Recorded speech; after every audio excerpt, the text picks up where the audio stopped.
Halo semuanya, bertemu lagi dengan saya Wahyu Saputra di video pembelajaran. Pada video kali ini saya akan menjelaskan mengenai mata pelajaran akuntansi keuangan dengan materi FIFO perpetual.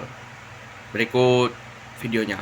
Pencatatan persediaan dengan sistem perpetual FIFO, yaitu seperti kita tahu FIFO merupakan kepanjangan dari first in first out, yang berarti masuk pertama keluar pertama. Berarti dalam kasus ini barang persediaan yang pertama kali kita beli akan itu merupakan yang pertama kali kita keluarkan atau kita jual. Contoh kasusnya yaitu berikut adalah data persediaan barang dagang yang terjadi pada UD Aneka Jaya periode Desember 2017. UD Aneka Jaya menjual barang mie instan Indomie spesial. Berikut transaksinya. Tanggal 1 Desember persediaan 75 dus dengan satu dusnya 66.000. Lalu di tanggal 5 ada dibeli dari PT Indofood sebanyak 100 dus at 68.000. Lalu tanggal 14 yaitu kopi faktur nomor 202 toko Sumber Rezeki untuk penjualan 30 dus at 80.000, dan faktur nomor 31 dari PT Indomarko untuk pembelian 75 dus at 70.000. Tanggal 23 kopi faktur nomor 204 toko Ijo untuk penjualan 45 dus at 78.000. Kopi faktur nomor 206 toko Jago untuk penjualan 50 dus at 76.000.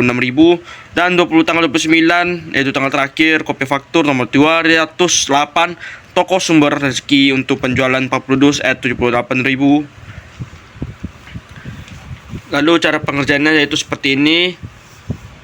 Pertama kita tulis dulu nama barang, kode barang dan satuannya. Di sini pada contoh soal ini nama barangnya itu Indomie spesial dengan kode barang 102 dan satuan per unit. Lalu ditulis dengan kepala yaitu UD Aneka Jaya kartu persediaan. Lanjut ke tabel-tabelnya. Di tabelnya kita bisa mengisi tanggal, nomor bukti, persediaan masuk, persediaan keluar, dan nilai persediaan akhir. Dan setiap masing-masing kolom persediaan terdapat bagian unit, harga satuan, dan jumlah dalam rupiah. Pada tanggal 1 Desember itu persediaan kita masukkan ke nilai persediaan akhir yaitu 75 unit dengan at 66.000. Lalu kita kalikan saja 75 dikali 66.000 menjadi 4.950.000. Lalu begitu juga tanggal 5 Desember. 5 Desember itu kita membeli, berarti kita masuk ke dalam persediaan masuk yaitu 100 unit dengan harga satuan 68.000 dengan jumlah 6.800. Karena kita sudah menulis di persediaan masuk ini, kita pindahkan ke nilai persediaan akhir dengan cara menurunkan persediaan yang pertama tadi pada tanggal 1 Desember ke bawah beserta dengan harganya. Lalu kita letak tanggal 5 Desember di bawah 75 menjadi 75 dan 100, yang jika dijumlahkan menjadi 175. 100 tadi kita letak juga harga per netnya yaitu 68.000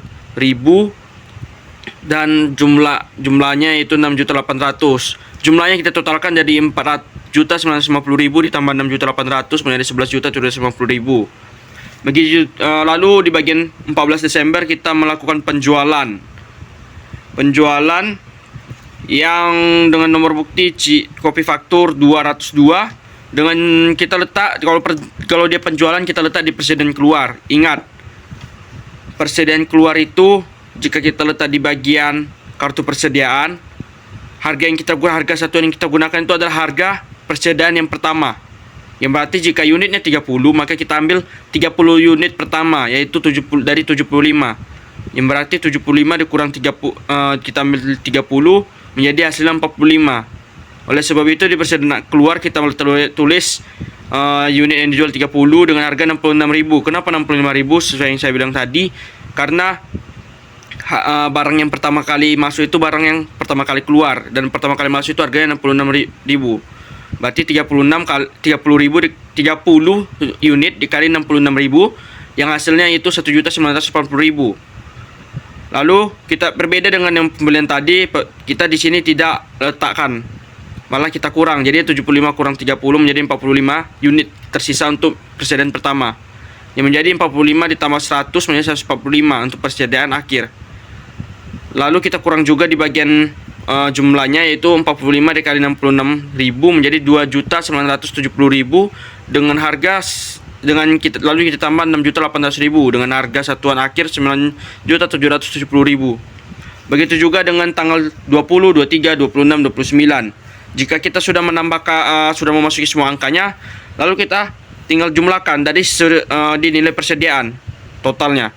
Di sini totalnya kita dapat 85 unit dengan jumlahnya 5.930.000. Lanjut ke kolom kedua, yaitu jurnalnya. Jurnal metode FIFO. Untuk jurnalnya kita terdapat kolom tanggal, uraian, dan debit kredit. Untuk tanggal kita biasakan seperti biasa tanggal 5 Desember. Lalu di uraian untuk tanggal 4 ya, di sini untuk tanggal 1 persediaan kita tidak masukkan di tabel. Kita langsung ke bagian penjualan atau pembeliannya. Karena tadi di sini tanggalnya setelah persediaan itu dibeli, maka jurnalnya yang kita gunakan itu persediaan barang dagang dan utang dagang.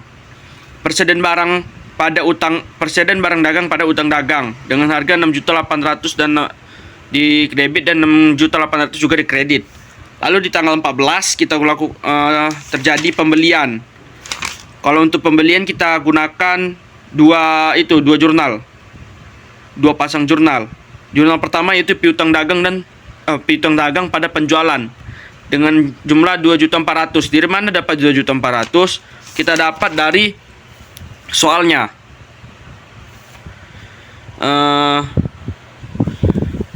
Di soalnya ini yaitu kopi faktur nomor 202 dengan toko sumber rezeki untuk penjualan 30 dus. 30 dikali 80.000 itu di soal. Untuk di jurnal yang pertama ini, di jurnal piutang dagang pada penjualan. Itulah kenapa hasilnya dapat 2.400.000. Lalu pada di bawahnya kita buat jurnal lagi, yaitu harga pokok penjualan dan pada persediaan barang dagang. Sudah jelas di sini harga pokok penjualan. Harga pokok penjualan itu harga yang ada pada tabel tadi, harga yang kita jual.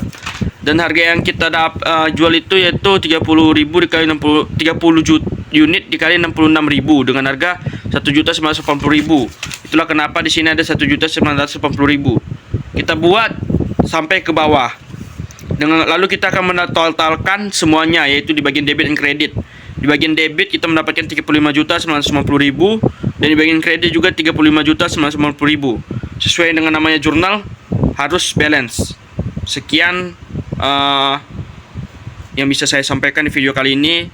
Jika terdapat kesalahan pengucapan, saya minta maaf. Terima kasih.